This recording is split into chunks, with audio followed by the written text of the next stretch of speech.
News leader. You'll hear from some residents on their thoughts about voting.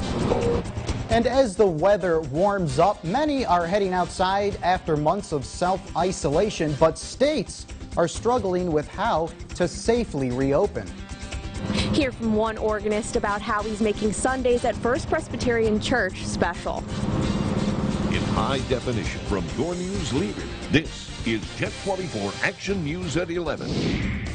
Good evening, I'm Brian Wilk. The State Department of Health releasing the latest COVID-19 statistics for the Commonwealth today. There are now over 62,000 positive COVID-19 cases. In addition, there were 15 new deaths reported. That brings the total number of statewide deaths to over 4,400. Over 270,000 people have tested negative. And the Department of Health reporting 137 cases in Erie County and 3 deaths. Crawford reports 21 cases. Warren County has 2 cases, and there are 50 confirmed cases and 4 deaths reported in Chautauqua County, New York, and 232 confirmed cases in Ashtabula County, Ohio, with 26 deaths. And the spring weather has many Americans heading outside, anxious to get out of the house after nearly 2 months of stay-at-home orders. Now, states continue to struggle with how to reopen and get their economies going again while keeping people safe. Here's ABC's Zachary Quiche with the details. After nearly 2 months of stay-at-home orders, beautiful spring weather over the weekend has thousands heading to America's parks and beaches.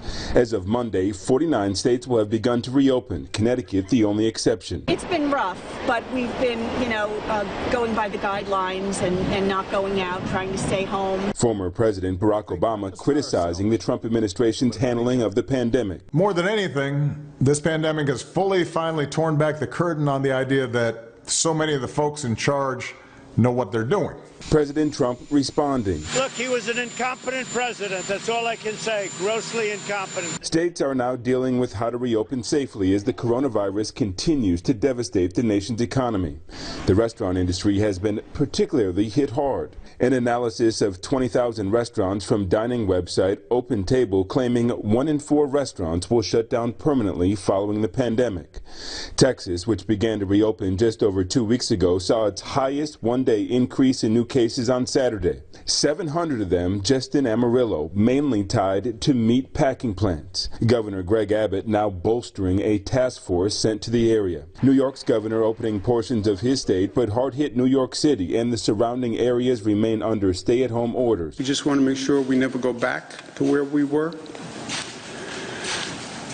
The question is reopening, not reopening or not. Everybody wants to reopen. Sports continues its gradual return. NASCAR kicking off 7 races over the next 11 days, beginning with today's race at Darlington Speedway in South Carolina. And like yesterday's horse racing at Churchill Downs, no spectators in the stands. Zachary Quiche, ABC News, New York. And Jet 24 Action News is your local election headquarters. The Secretary of State encourages all Pennsylvanians to make sure they are registered to vote by the deadline on Monday for the June primary election. Now, we spoke with a few Erie residents to hear their thoughts on how important it is to go out there and vote. Jocelyn Person has the story. She joins us now in the newsroom to tell us more. Hi, Jocelyn. Hey, Brian. Many residents say it is very important to go out there to vote, and they encourage the younger generation to do so.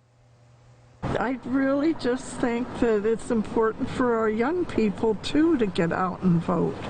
It's the year of voting, and the older generation are hoping the younger generation know how important it is to vote. You can't complain if you don't get out there and vote, so that is your right. A lot of people have fought for that right, and you need to uphold that right. Many say the younger generation should realize it is their right and privilege to go out and vote. It's really up to the young people now to, take that up and take over and get involved in politics. They've got the world ahead of them. The older generation is not the only ones encouraging to vote. I mean, we live in a democracy, and that's the whole point of it, is having our voices heard, and voting is the best way to have your voice heard. 17-year-old Tori Purchase says one of the biggest issues her generation has is not knowing enough about what's going on in our government and how important it is to cast a ballot. Definitely go out and learn and figure out what you believe in, and not just because of what someone else believes in or your parents believe in, but like actually learn about what's happening. And it isn't too late to register to vote for the June primary election. Reporting live in Newsroom, I'm Jocelyn Person. Brian. Thank you, Jocelyn. And for all your election coverage, you can head to our website, yourerie.com.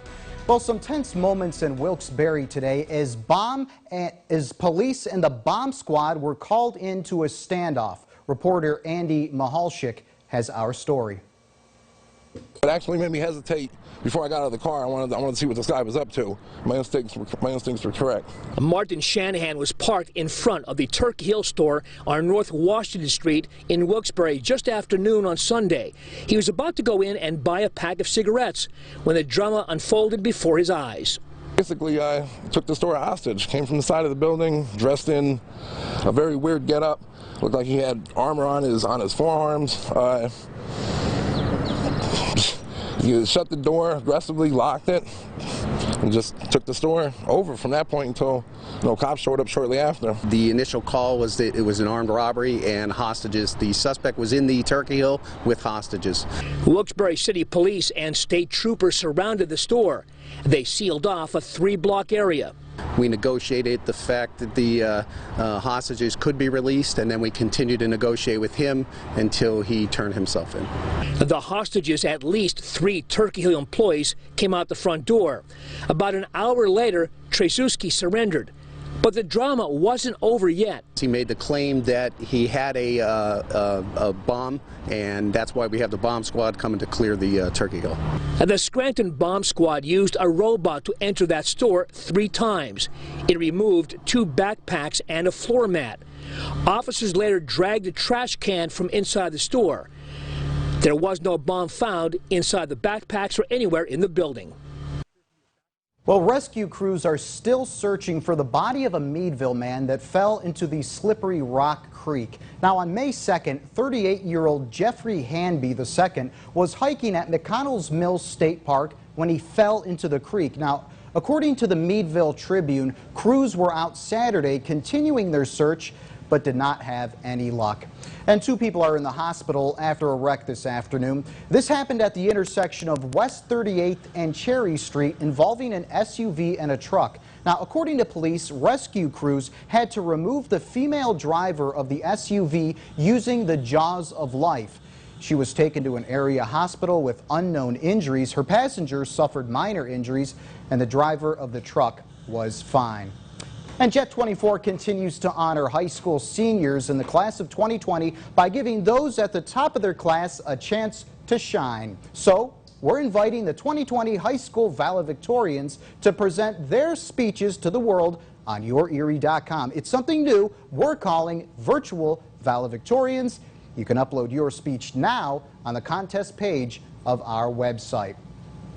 And coming up on Jet 24 Action News at 11, nearly a dozen firefighters in California are injured in a massive blaze in downtown Los Angeles. That's after Craig's forecast. Hey, Craig. Right, a little bit of wet weather to get through tonight, but overall, the weather is looking better as we head through the week. That, plus the latest on the tropics. From your news leader, you're watching Brian Wilk, meteorologist Craig Flint, and Mike Fenner with sports. This is Jet 24 Action News, your news leader.